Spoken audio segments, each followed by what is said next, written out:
ഒളി ക്യാമറയിൽ കുടുങ്ങിയ കോഴിക്കോട് UDF സ്ഥാനാർത്ഥി MK രാഘവനെതിരെ പോലീസ് അന്വേഷണം തുടങ്ങി. രാഘവന്റെ സ്ഥാനാർത്ഥിത്വം റദ്ദാക്കണം എന്നാവശ്യപ്പെട്ട CPM കേന്ദ്ര തെരഞ്ഞെടുപ്പ് കമ്മീഷന് പരാതി നൽകി. ഉത്തരം കിട്ടാത്ത ചോദ്യങ്ങൾക്ക് നടുവിൽ സമ്പൂർണ്ണ പ്രതിരോധത്തിലാണ് രാഘവൻ. പാർട്ടിയും മറുപടി പറയാൻ നിർബന്ധിതമായിട്ടും KPC അധ്യക്ഷനും I ഗ്രൂപ്പും രാഘവന് കാര്യമായ പിന്തുണ നൽകുന്നില്ല.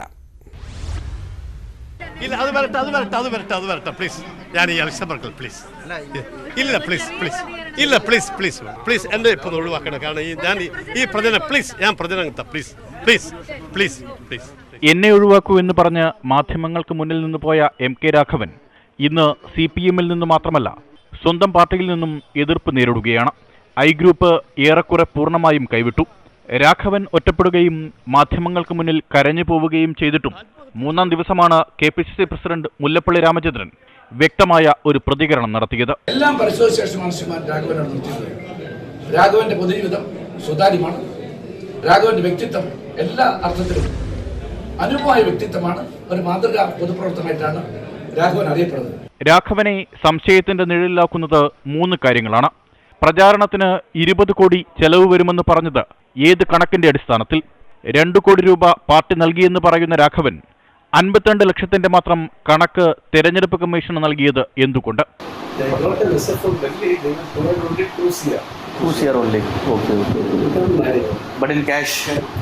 തെരഞ്ഞെടുപ്പ് മുന്നിൽ കണ്ട് CPM ആസൂത്രണം ചെയ്തതാണ് ആരോപണമെന്നാണ് രാഘവന്റെ വാദം. അങ്ങനെയൊരു ആരോപണം തെളിയിക്കാനുള്ള എന്തൊക്കെ തെളിവുകളാണ് കയ്യിലുള്ളത്? ഒളിക്യാമറ കൊണ്ടുവന്നവർക്ക് CPM-ഉമായുള്ള ബന്ധം തെളിയിക്കാൻ കഴിയാതെ പോകുന്നത് എന്തുകൊണ്ട്? വിവാദമായ ശേഷം ദേശാഭിമാനിയോ CPM പ്രവർത്തകരോ നൽകിയ വാർത്തയോ ഫേസ്ബുക്ക് പോസ്റ്റോ കൊണ്ട് ഇത് സ്ഥാപിക്കാനാകില്ല. പിന്നിലാരായാലും എന്തുകൊണ്ട് K. സുധാകരനെയോ NK പ്രേമചന്ദ്രനെയോ മുരളീധരനെയോ ഒന്നും ലക്ഷ്യമിടാതെ രാഘവനെ മാത്രം തെരഞ്ഞെടുത്തു എന്നതിനും ഉത്തരം രാഘവൻ തന്നെ പറയണം. MP ഫണ്ട് വിനിയോഗത്തിലെ ക്രമക്കേട് ഉൾപ്പെടെ ചൂണ്ടിക്കാട്ടിയ ജില്ലാ കളക്ടറുമായുണ്ടായ തർക്കത്തെക്കുറിച്ചും അങ്ങനെയെങ്കിൽ വിശദീകരിക്കേണ്ടി വരും. അഴിമതിക്ക് വഴങ്ങുന്നയാളാണെന്ന ആരോപണം ശക്തമാണെന്ന കാര്യവും രാഘവന് സമ്മതിക്കേണ്ടി വരും. ഇതിനെല്ലാം അപ്പുറത്ത് ശബ്ദം എഡിറ്റ് ചെയ്ത് ചേർത്തതാണെന്ന വാദം പോലും തെളിയിക്കാൻ രാഘവന് ഇനിയും കഴിഞ്ഞിട്ടില്ല. വീണുപോയതാണെങ്കിലും കുടുങ്ങിയതാണെങ്കിലും ഒറ്റ ചോദ്യം കൂടി അവശേഷിക്കുന്നു. ദൃശ്യവും ശബ്ദവും സ്വന്തമല്ലെന്ന് പോലും സാങ്കേതികമായി തെളിയിക്കാൻ 3 ദിവസം പിന്നിട്ടിട്ടും കഴിയാതെ പോകുന്നത് എന്തുകൊണ്ട്?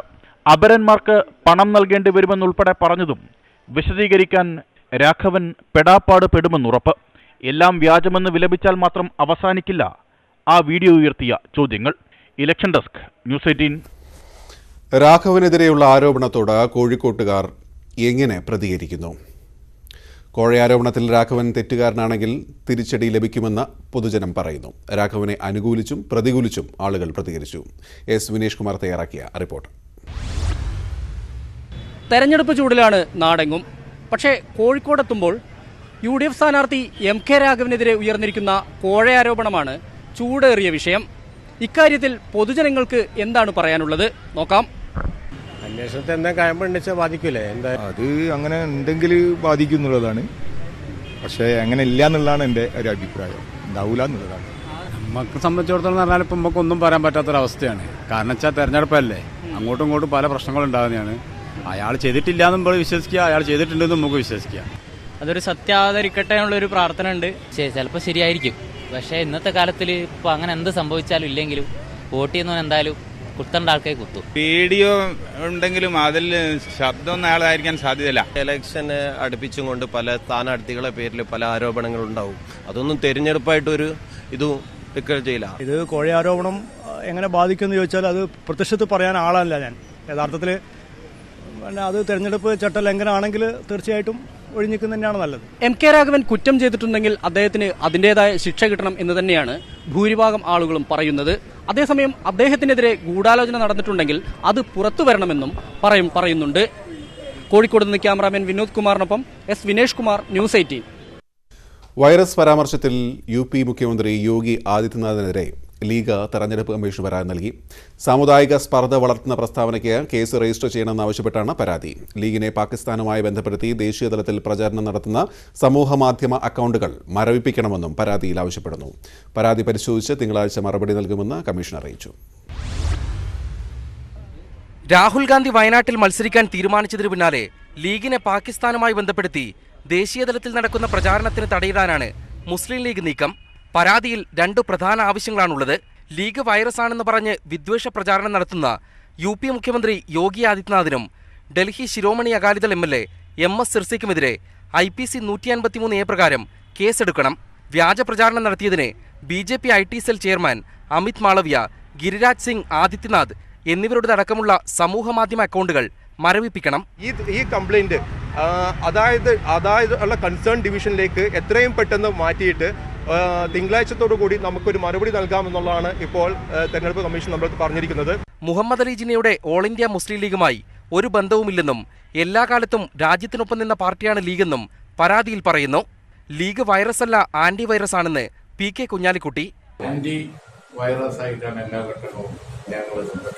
ചട്ടലംഘനവും വ്യാജ പ്രചാരണവും ബോധ്യപ്പെട്ടാൽ സമൂഹമാധ്യമ അക്കൗണ്ടുകൾ മരവിപ്പിക്കുമെന്നാണ് കമ്മീഷൻ വൃത്തങ്ങൾ നൽകുന്ന സൂചന. വർഗീയ ധ്രുവീകരണം ലക്ഷ്യമിട്ടുള്ള BJP പ്രചാരണത്തിനെതിരായ നിയമ നടപടികളിലൂടെ ലീഗിന്റെ ലക്ഷ്യം കോൺഗ്രസിന് കൂടി ദേശീയതലത്തിൽ പ്രതിരോധത്തിന് പിടിവള്ളി നൽകുകയെന്നതാണ്. തിരഞ്ഞെടുപ്പ് കമ്മീഷൻ ആസ്ഥാനത്ത് നിന്ന് ക്യാമറമാൻ ബിനു ബേസിലിനൊപ്പം M ഉണ്ണികൃഷ്ണൻ, News 18. സംസ്ഥാനത്ത് 242 നാമനിർദ്ദേശ പത്രികകൾ സ്വീകരിച്ചുവെന്ന് മുഖ്യ തെരഞ്ഞെടുപ്പ് ഓഫീസർ ടിക്കാറാം മീണ. വയനാട്ടിലാണ് കൂടുതൽ പത്രികകൾ സ്വീകരിച്ചത്, 22 എണ്ണം. ഇടുക്കി, പത്തനംതിട്ട, കോട്ടയം, മാലത്തൂർ മണ്ഡലങ്ങളിൽ 7 വീതം പത്രികകളാണ് സ്വീകരിച്ചത്. സരിതാ നായർ എറണാകുളത്തും വയനാട്ടിലും സമർപ്പിച്ച പത്രിക തള്ളി. 242 nominations are found to be valid. ഏറ്റവും കൂടുതൽ ഉള്ളത് വയനാടിലാണ് 22.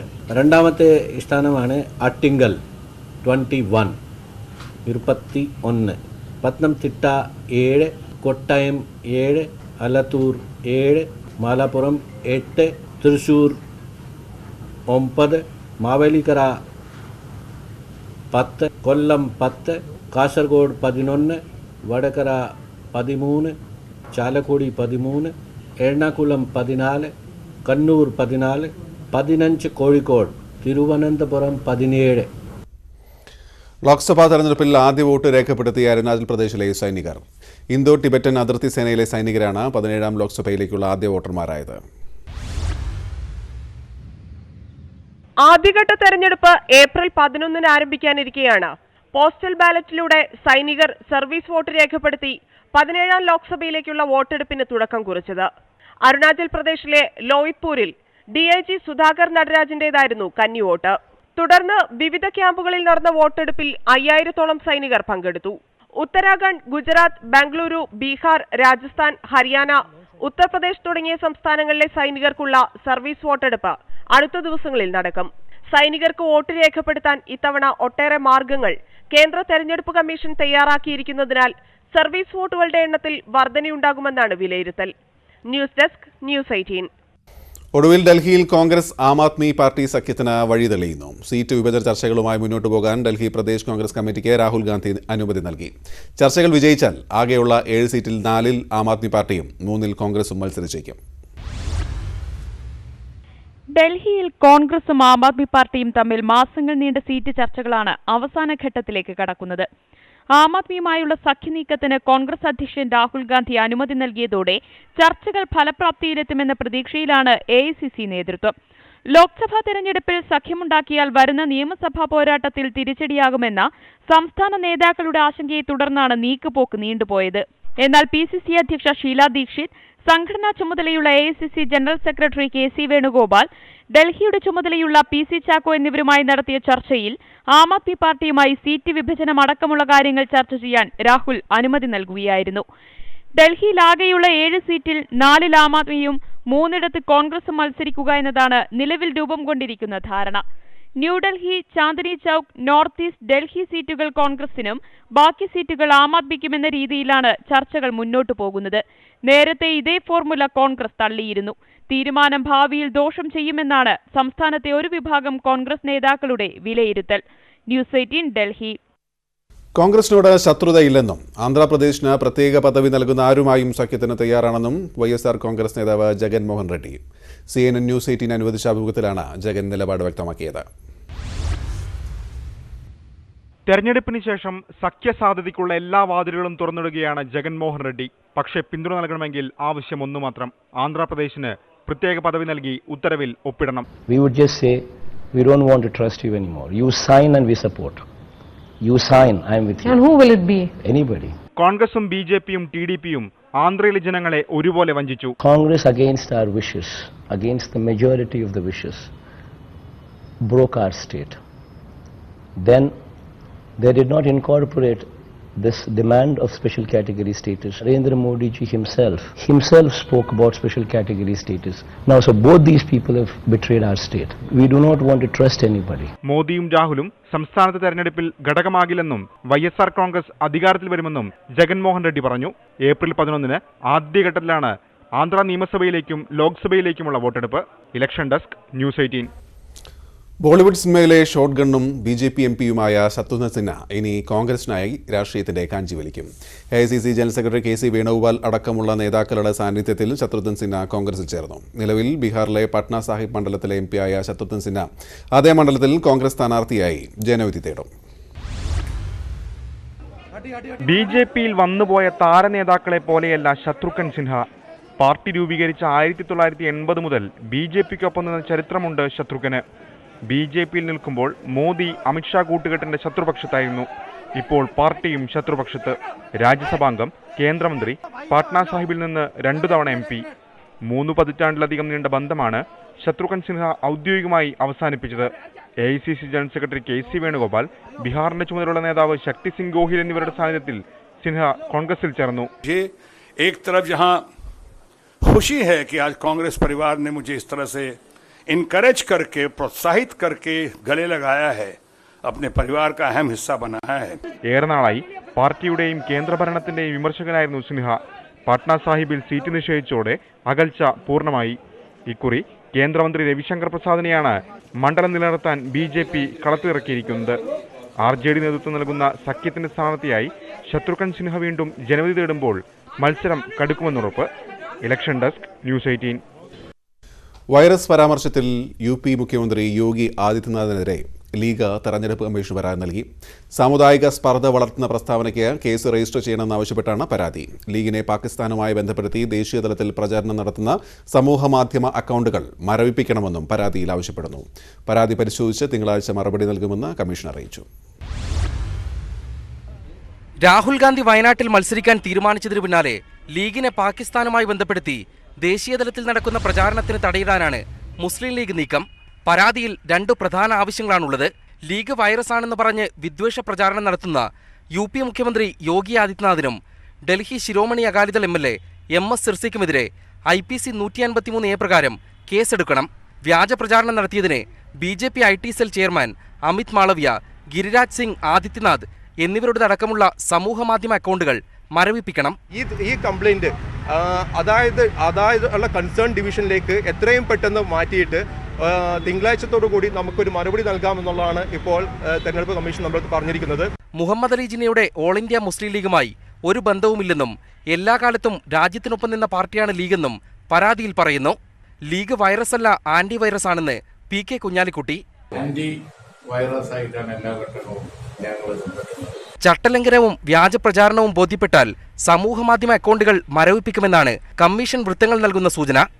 വർഗീയ ധ്രുവീകരണം ലക്ഷ്യമിട്ടുള്ള BJP പ്രചാരണത്തിനെതിരായ നിയമ നടപടികളിലൂടെ ലീഗിന്റെ ലക്ഷ്യം കോൺഗ്രസിന് കൂടി ദേശീയതലത്തിൽ പ്രതിരോധത്തിന് പിടിവള്ളി നൽകുകയെന്നതാണ്.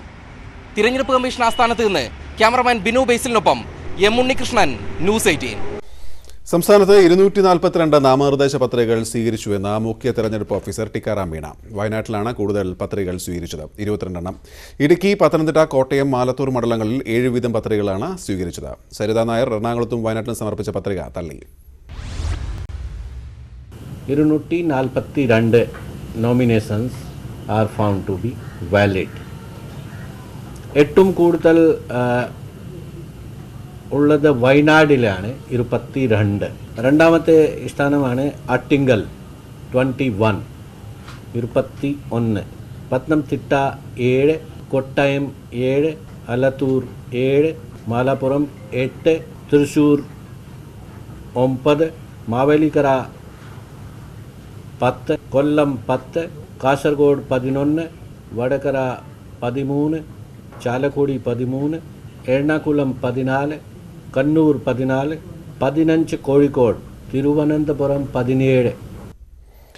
ലോക്സഭാ തെരഞ്ഞെടുപ്പിൽ ആദ്യ വോട്ട് രേഖപ്പെടുത്തിയ അരുണാചൽ പ്രദേശിലെ സൈനികർ ഇന്തോ ടിബറ്റൻ അതിർത്തി സേനയിലെ സൈനികരാണ് 17ാം ലോക്സഭയിലേക്കുള്ള ആദ്യ വോട്ടർമാരായത്. ആദ്യഘട്ട തെരഞ്ഞെടുപ്പ് ഏപ്രിൽ 11 ആരംഭിക്കാനിരിക്കെയാണ് പോസ്റ്റൽ ബാലറ്റിലൂടെ സൈനികർ സർവീസ് വോട്ട് രേഖപ്പെടുത്തി 17ാം ലോക്സഭയിലേക്കുള്ള വോട്ടെടുപ്പിന് തുടക്കം കുറിച്ചത്. അരുണാചൽ പ്രദേശിലെ ലോയിത്പൂരിൽ DIG സുധാകർ നടരാജിന്റേതായിരുന്നു കന്നിവോട്ട്. തുടർന്ന് വിവിധ ക്യാമ്പുകളിൽ നടന്ന വോട്ടെടുപ്പിൽ 5000-ഓളം സൈനികർ പങ്കെടുത്തു. ഉത്തരാഖണ്ഡ്, ഗുജറാത്ത്, ബംഗളൂരു, ബീഹാർ, രാജസ്ഥാൻ, ഹരിയാന, ഉത്തർപ്രദേശ് തുടങ്ങിയ സംസ്ഥാനങ്ങളിലെ സൈനികർക്കുള്ള ഉറി സിനിമയും ഹൗസ് ദ ജോഷ് എന്ന ഡയലോഗും BJP നേതാക്കൾ ആവശ്യത്തിനും അനാവശ്യത്തിനും ഉപയോഗപ്പെടുത്തിയിട്ടുള്ളതാണ്. എന്നാൽ ചിത്രത്തിൽ ദേശീയ സുരക്ഷാ ഉപദേഷ്ടാവായി വേഷമിട്ട പരേഷ് റാവലിന് ആവേശം അത്ര പോരാ എന്നാണ് BJPയുടെ കണ്ടെത്തൽ. ഗുജറാത്തിലെ അഹമ്മദാബാദ് ഈസ്റ്റിൽ നിന്നുള്ള MP ആയ പരേഷിന് ഇത്തവണ BJP സീറ്റ് കൊടുത്തില്ല. അടുത്തിടെ പുറത്തിറങ്ങിയ ഉറി ദ സർജിക്കൽ സ്ട്രൈക്കിലെ സംഭാഷണമാണ് ഹൗ ഈസ് ദ ജോഷ്. അർത്ഥം ആവേശം എങ്ങനെയുണ്ട്. തിയേറ്ററിൽ വെച്ച് പ്രതിരോധ മന്ത്രി നിർമ്മല സീതാരാമൻ ഈ dialogue ഏറ്റുവിളിച്ചു.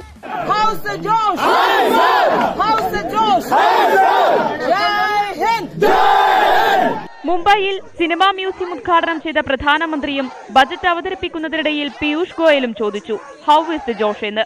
How is the Josh എന്ന ഡയലോഗ് സാധാരണക്കാർ ആവേശത്തോടെ ഏറ്റെടുത്തെങ്കിലും സിനിമയിലെ ദേശീയ സുരക്ഷാ ഉപദേഷ്ടാവിന് ആവേശം കുറവാണെന്നാണ് BJPയുടെ കണ്ടെത്തൽ. അഹമ്മദാബാദ് ഈസ്റ്റിൽ നിന്നുള്ള BJP MP കൂടിയായ നടൻ പരേഷ് റാവലായിരുന്നു ചിത്രത്തിൽ ദേശീയ സുരക്ഷാ ഉപദേഷ്ടാവായി വേഷമിട്ടത്. MPയുടെ പ്രകടനത്തിൽ പാർട്ടി അണികൾക്ക് അത്ര മതിപ്പ് പോരായിരുന്നു. സീറ്റ് കിട്ടില്ലെന്നുറപ്പായ പരേഷ് റാവൽ മത്സരരംഗത്തുണ്ടാകില്ലെന്ന് മാർച്ച് മാസം അവസാന വാരം ട്വിറ്ററിലൂടെ സൂചനയും നൽകി. 2014 ലോക്സഭയിലെത്തിയ 2 ഹാസ്യ നടന്മാരായിരുന്നു പരേഷ് റാവലും ഇന്നസെന്റും. ഇന്നസെന്റ് ചിരിയുടെ മാലപ്പടക്കം പൊട്ടിച്ച പല വേഷങ്ങളും ഹിന്ദിയിൽ ഗംഭീരമാക്കിയത് പരേഷ് റാവലായിരുന്നു.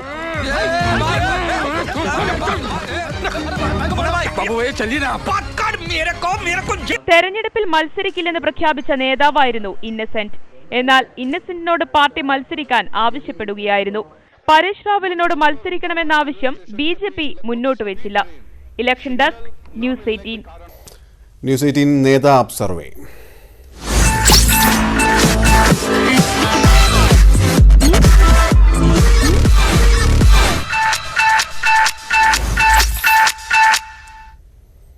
ന്യൂസ് 18ഉം നേതാബും സംയുക്തമായി ഒരുക്കുന്ന തെരഞ്ഞെടുപ്പ് അഭിപ്രായ വോട്ടെടുപ്പിലെ ഇന്നത്തെ ചോദ്യം ഇതായിരുന്നു: മുസ്ലിം ലീഗ് രാഷ്ട്രീയ വൈറസ് എന്ന യോഗി ആദിത്യനാഥിന്റെ ആരോപണത്തോട് യോജിക്കുന്നുണ്ടോ എന്ന്. 14,545 പേർ വോട്ട് രേഖപ്പെടുത്തി. ഇപ്പോൾ യോഗിയുടെ അഭിപ്രായത്തോട് യോജിച്ചത് വെറും 29.64% പേരാണ്. വിയോജിച്ചത് 70.36% പേരും. പ്രചാരണ ചൂട്.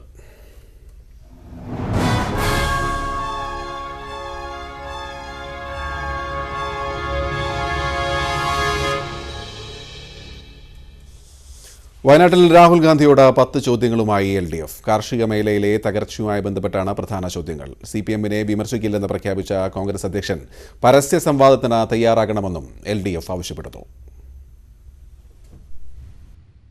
നരസിംഹറാവു സർക്കാരിന്റെ ഉദാരവൽക്കരണ നയമാണ് കർഷക ആത്മഹത്യയ്ക്ക് കാരണം. അതിനാൽ വയനാട്ടിൽ ആത്മഹത്യ ചെയ്ത കർഷകരുടെ കുടുംബത്തോട് രാഹുൽ മാപ്പ് ചോദിക്കുമോ എന്നതാണ് LDF ഉയർത്തുന്ന പ്രധാന ചോദ്യം. MS സ്വാമിനാഥൻ നയിച്ച ദേശീയ കർഷക കമ്മീഷൻ റിപ്പോർട്ട് നടപ്പിലാക്കുമോ? ആസിയാൻ കരാറിനെ തള്ളിപ്പറയുമോ? തുടങ്ങിയ നയപരമായി കോൺഗ്രസിനെ വെട്ടിലാക്കുന്ന ചോദ്യങ്ങളുമുണ്ട്. ഇവിടെ ഭാവി പ്രധാനമന്ത്രി എന്നൊക്കെ പറയുന്നത് തികച്ചും അപഹാസ്യമായ പ്രചരണമാണ്. അങ്ങനെ പറയാനൊന്നും ഇന്ത്യയിൽ ഇപ്പോൾ കഴിയില്ല. അതിനുള്ള കരുത്ത് കോൺഗ്രസ് നഷ്ടപ്പെട്ടു പോയി നമുക്ക് കാണാൻ വേണ്ടി കഴിയും. തെറ്റായ ഒരു രാഷ്ട്രീയ സന്ദേശം, രാജ്യത്തെ ആകെ തകർക്കുന്ന തെറ്റായ ഒരു രാഷ്ട്രീയ സന്ദേശം, അപക്വമായ ഇമ്മച്വറായിട്ടുള്ള മച്യൂരിറ്റി ഇല്ലാത്തൊരു രാഷ്ട്രീയ തീരുമാനമെടുത്തതിന് കനത്ത വില കോൺഗ്രസ് നൽകേണ്ടി വരും. തൊഴിലാളികളെ പൂർണ്ണമായും ഉപേക്ഷിച്ച പ്രകടന പത്രികയാണ് കോൺഗ്രസ് പുറത്തിറക്കിയിരിക്കുന്നത് എന്നും LDF ആരോപിക്കുന്നു. രാഹുൽ കേരളത്തിൽ ഇടതുപക്ഷത്തിനെതിരെ മത്സരിക്കുന്നത് BJPക്ക് ഗുണകരമാകുമെന്നാണ് ആരോപണം. ഇവിടെ ശക്തമായ മത്സരമാണ് നടക്കുന്നത്. രാഹുൽ ഗാന്ധിയെ, ഇന്ദിരാഗാന്ധിയെ പരാജയപ്പെടുത്ത മാതിരി തന്നെ ഈ മണ്ഡലത്തിൽ നിന്ന് പരാജയപ്പെടും. അത് സത്യം കാണാൻ പോവുക. കോൺഗ്രസിന്റെ മൃദു ഹിന്ദുത്വ നിലപാട് BJPയുടെ B ടീമായി കോൺഗ്രസിനെ മാറ്റില്ലേ എന്ന ചോദ്യവും LDF ഉയർത്തുന്നു. മനു ഭരത്, ന്യൂസ് 18 വയനാട്. രാഹുൽ ഗാന്ധിയുടെ ഒരു സൗജന്യവും ഇടതുപക്ഷത്തിന് വേണ്ട എന്ന് മുഖ്യമന്ത്രി പിണറായി വിജയൻ. ഇടതുപക്ഷത്തിനെതിരെ ഒന്നും പറയുന്നില്ല എന്ന രാഹുലിന്റെ പ്രസ്താവനയോടായിരുന്നു മുഖ്യമന്ത്രിയുടെ മറുപടി. രാഹുലിന് ഒന്നും പറയാനില്ലെന്ന് CPI സംസ്ഥാന സെക്രട്ടറി കാനം രാജേന്ദ്രനും പ്രതികരിച്ചു.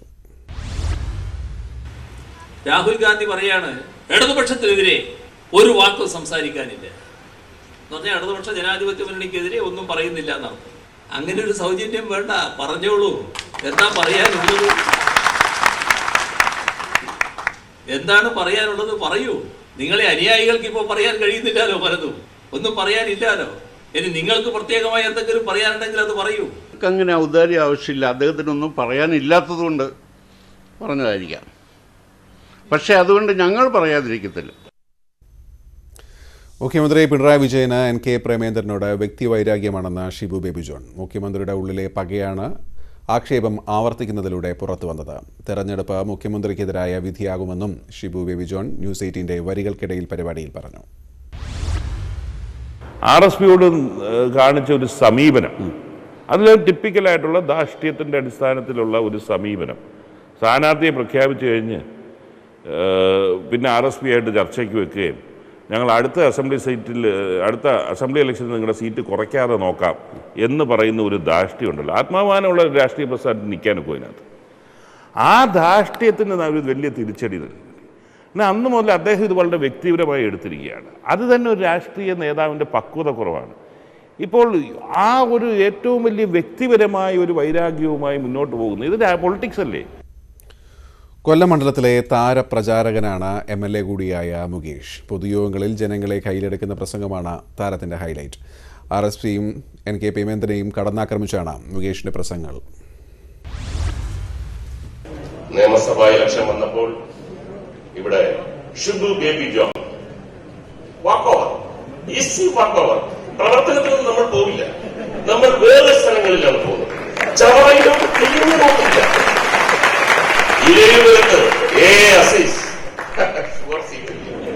ഏതോ ഒരു നൗഷാദ് കോവൂർ കുഞ്ഞുമോൻ കൂമോൻ എന്നാണ് AICC TV-യിലൂടെ പറയുന്നത്. കോവൂർ കുഞ്ഞുമോൻ കൂക്കു വട്ടപൂജ്യം. എന്ത് സംഭവിച്ചു? വോട്ടെണ്ണിയപ്പോൾ ചതി മനസ്സിലാക്കിയ അവർ നായകനെ കിട്ടിയിട്ടില്ല, പരികർമ്മികളെ 3 പേരെ കിട്ടി, പൊട്ടിച്ച് കൈ കൊടുത്തു. നമ്മൾ സ്വപ്നത്തിൽ പോലും വിചാരിച്ചില്ല ഷിബു ബേബി ജോൺ എന്ന ആള് വിജയപിള്ള ചേട്ടന്റെ കയ്യിൽ ഇതേപോലുള്ള ഒരു പരാജയം ഏറ്റുവാങ്ങുന്നത്. എന്താണ് കാരണം?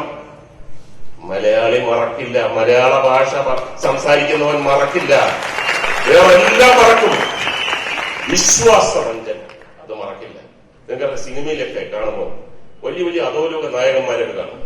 എന്തും ക്ഷമിക്കും, കൊലപാതകം ക്ഷമിക്കും, മറ്റേത് കള്ളക്കട ക്ഷമിക്കും. പക്ഷേ വിശ്വാസം എന്തിനാണ് അപ്പ വെടിവെക്കും.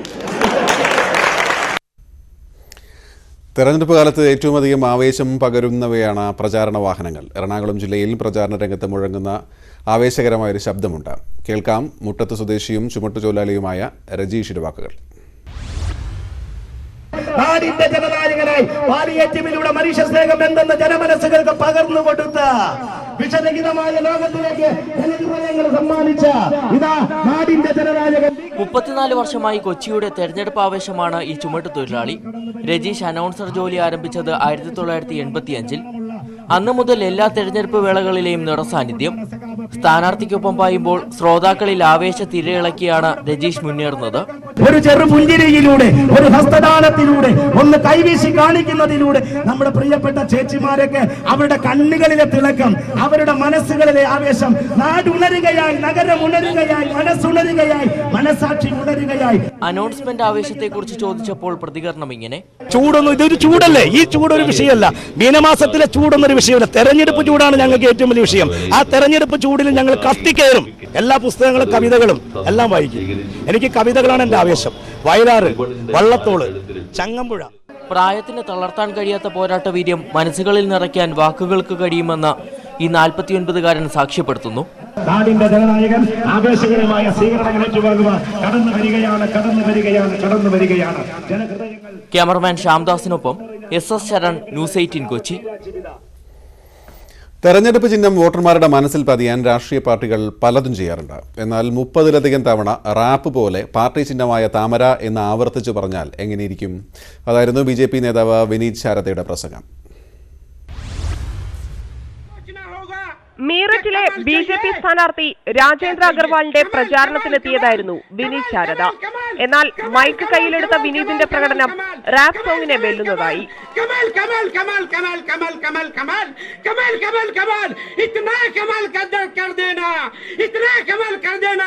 महालक्ष्मी आपके दरवाजे पे आपके घर पे आने पे मजबूर हो जाए कमल कमल कमल पे बैठा के राजेंद्र अग्रवाल को. വിനീത് ശാരദ ഇപ്പോൾ ട്വിറ്ററിൽ ട്രെൻഡിംഗ് ആണ്. അമേരിക്കൻ സംഗീതജ്ഞൻ എമിനെമിനോടാണ് വിനീതിന്റെ മത്സരമെന്ന് ചിലർ.